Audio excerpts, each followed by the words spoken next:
ओम दुर्गाय नमः। नमस्कार दोस्तों, माँ दुर्गे की कृपा आप पर सदैव बनी रहे और आपके समस्त दुखों का अंत हो।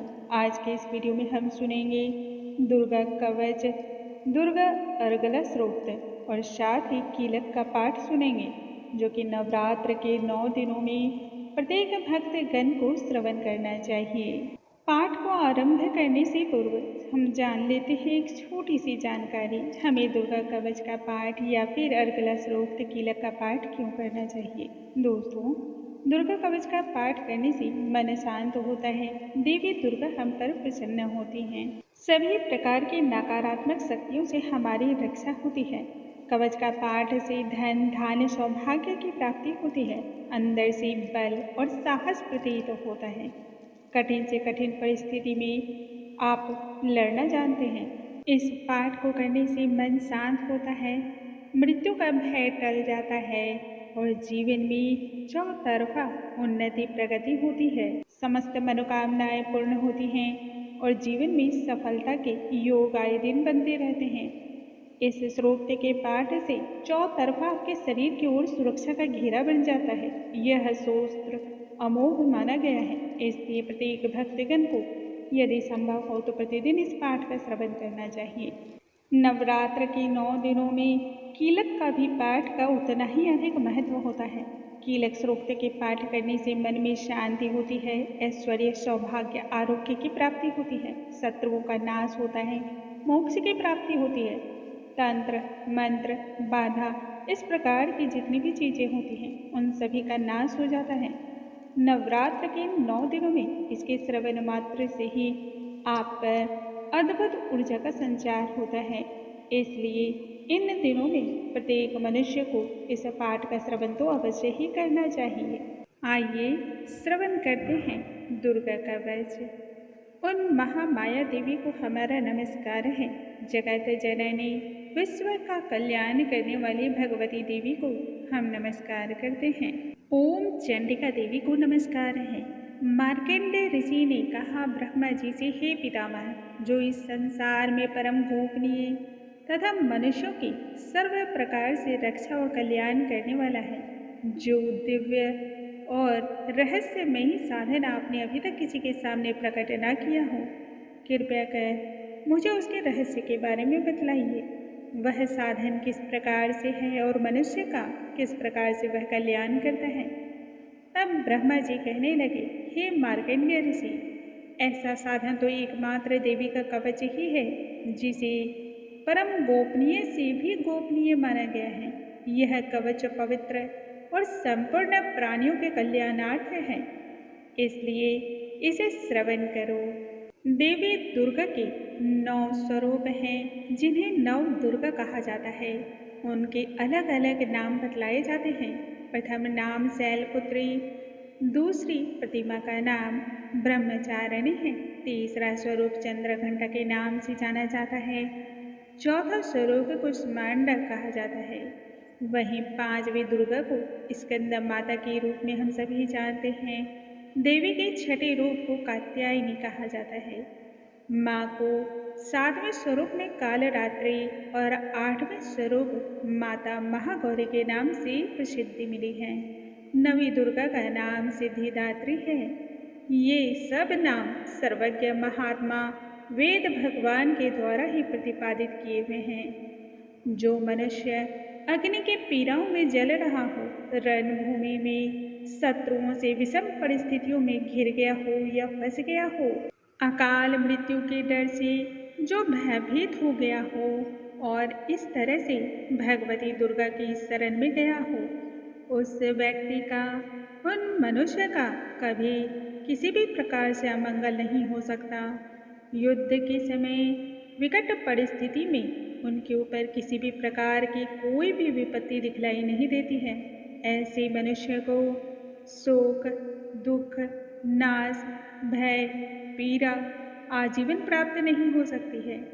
जिन्होंने श्रद्धापूर्वक भक्तिपूर्वक देवी का स्मरण मात्र किया है, निश्चय ही उनका अभ्युदय होता है। देवेश्वरी का जो चिंतन करते हैं, निःसंदेह माँ उनकी रक्षा करती है। चामुंडा देवी प्रेत पर आरूढ़ है और वाराही भैंस की सवारी करती है। ऐन्द्र का वाहन जहाँ ऐरावत है, वहीं वैष्णवी देवी गरुड़ पर आरूढ़ है।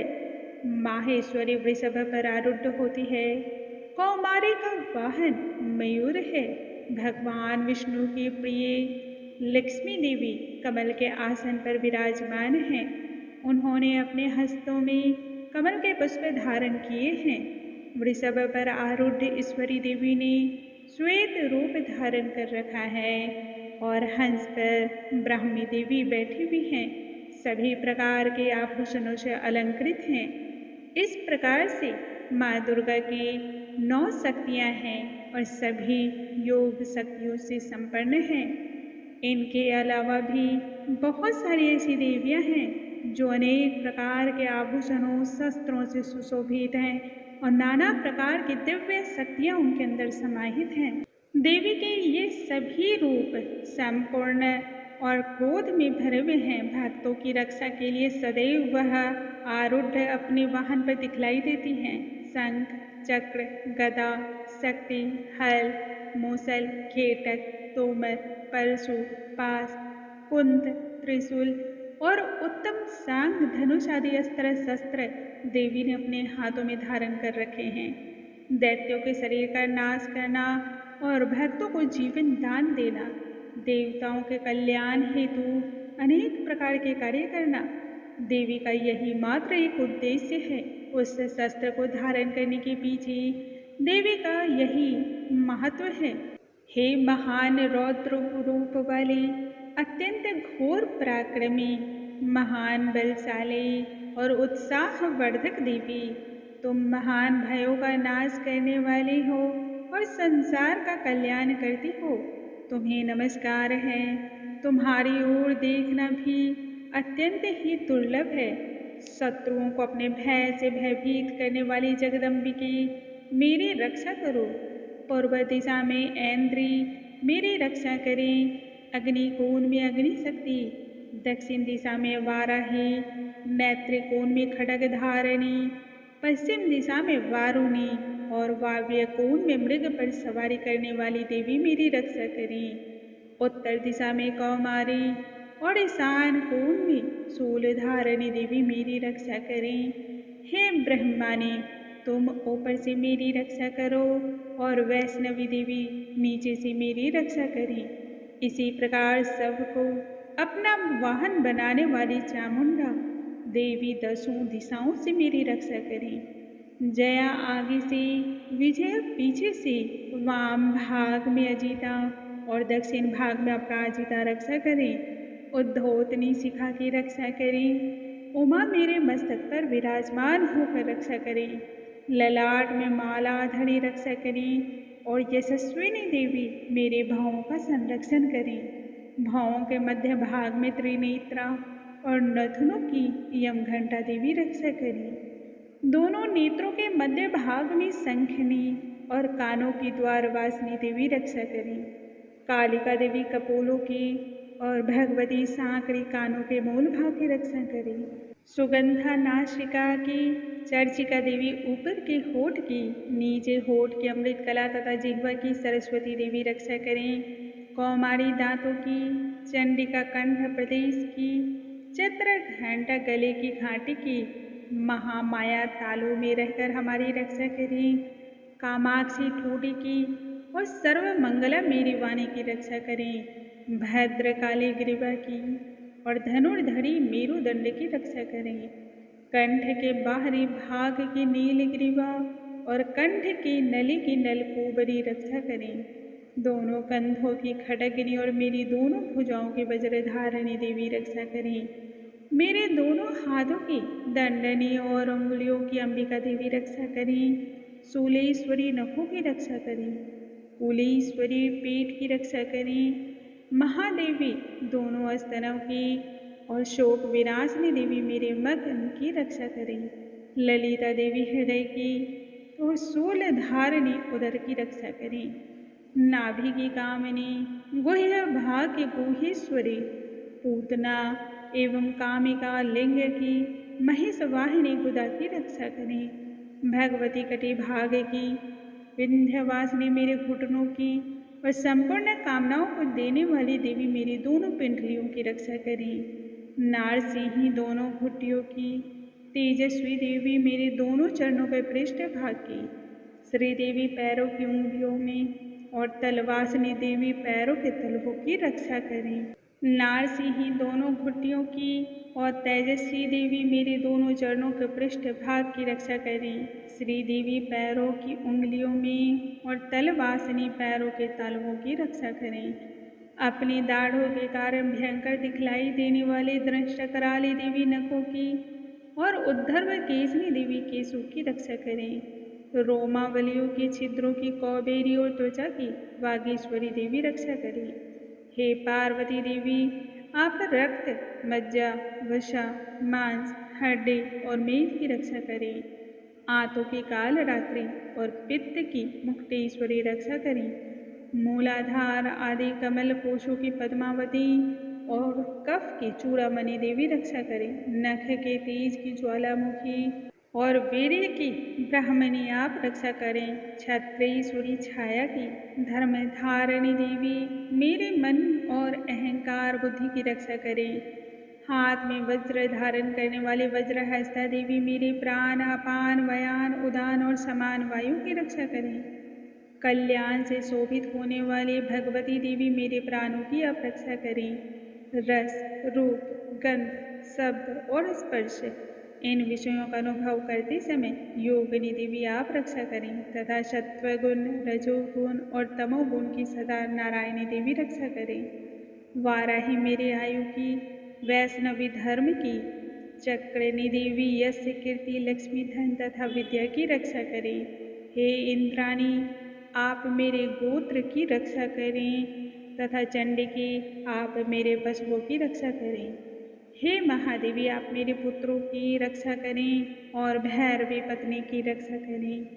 मेरे पद की सुपथा तथा मार्ग की छीम करी रक्षा करें। राजा के दरबार में महालक्ष्मी रक्षा करें तथा सब और व्याप्त रहने वाली विजया देवी संपूर्ण भयों से मेरी रक्षा करें। हे देवी, जिन स्थानों के बारे में कवच में नहीं कहा गया है वह सभी स्थान रक्षा से रहित हैं, अतः तुम्हारे द्वारा वह सुरक्षित हो, क्योंकि तुम संपूर्ण कल्याणकारिणी हो और पाप नाशिनी हो। यदि मनुष्य अपने शरीर का भला भी चाहे तो भी बिना कवच के एक पग भी कहीं ना जाए। कवच का पाठ करके यात्रा करने से मनुष्य जहाँ जहाँ भी जाता है उसे हर प्रकार की सिद्धियाँ प्राप्त होती हैं और संपूर्ण कामनाएं प्राप्त होती हैं, कार्यों में सफलता प्राप्त होती है। अतः जिस अभीष्ट वस्तु का मनुष्य चिंतन करता है वह उसे निश्चय ही प्राप्त होता है। इसलिए यदि आप अपना भला चाहते हो तब इस पृथ्वी पर तुलना रहित महान ऐश्वर्य को पाने वाला इस कवच का पाठ प्रत्येक मनुष्य को करना चाहिए। कवच का पाठ करने वाला मनुष्य निर्भय हो जाता है तथा उसे पराजय का मुख नहीं देखना होता। तीनों ही लोक में उसे पूजनीय माना जाता है। देवी कवच देवताओं के लिए भी अत्यंत दुर्लभ है।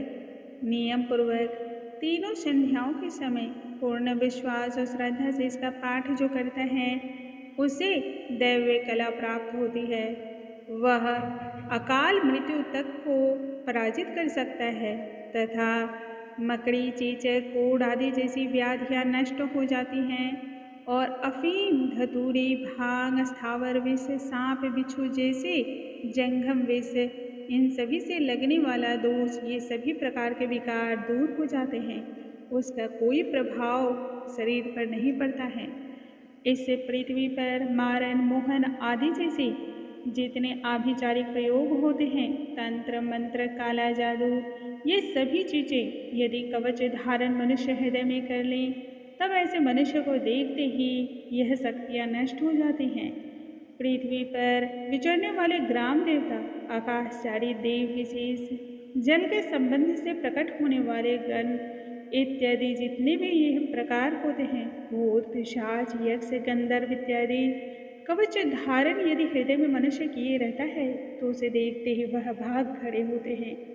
कवचधारी व्यक्ति को राजा की सम्मान, समृद्धि और ऐश्वर्य की प्राप्ति होती है। जो व्यक्ति कवच का पाठ करता है उसे इस भूतल पर कीर्ति की प्राप्ति होती है और पारिवारिक सुख, शांति, समृद्धि प्राप्त होता है। जो व्यक्ति कवच का पाठ करता है और उसके बाद दुर्गा सप्तशती के पाठ को करता है, जब तक इस भूधरा पर वन पर्वत कानन है, ब्रह्मांड में ऊर्जा मौजूद है, तब तक यहाँ पुत्र पौत्र आदि की संतान परंपरा सदा ही बनी रहती है। देह के अंत होने पर वह व्यक्ति भगवती महामाया के प्रसाद से उस परम धाम को प्राप्त होता है, जो कि देवताओं के लिए भी दुर्लभ होता है। वह सुंदर दिव्य रूप को धारण करके कल्याण में शिव के साथ आनंद और सुख को भोगता है। दोस्तों, इस वीडियो में हमने सुना दुर्गा कवच का पाठ। दूसरे भाग में हम अर्गला सूक्त का पाठ सुनेंगे। वीडियो को हम यहीं पर विराम देते हैं और फिर अगले वीडियो में हम आगे के साथ फिर से मिलेंगे। तब तक के लिए नमस्कार। माँ भगवती की कृपा आप पर सदैव बनी रहे। नमस्कार दोस्तों।